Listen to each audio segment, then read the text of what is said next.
se sarebbe realistico porsi un limite, un obiettivo di questo tipo, perché poi non può sempre dipendere da noi. Ho sempre detto che vorrei smettere prima di iniziare a non farcela più, cioè a non stare dietro ai miei avversari, e soprattutto prima di iniziare a non divertirmi più.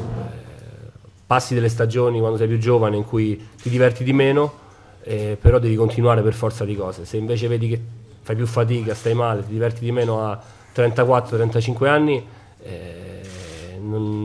dal mio punto di vista, per quello che ho fatto, anche per come sto a casa, in tutto quanto, non sarei mai condizionato, legato a questo lavoro a tal punto da farlo stando male. Sinceramente io quest'anno mi diverto, sto bene, mi diverto quando le cose vanno bene, mi diverto meno quando non vanno bene, però quello poi è il destino dei noi calciatori. Dire non smetto finché non vinciamo lo scudetto sarebbe da folli, insomma. Io spero di vincere il più presto possibile. Sicuramente se vedessi che non c'è proprio possibilità di vincerlo, magari avrei già smesso, sarei già andato da qualche altra parte a fare un'altra esperienza.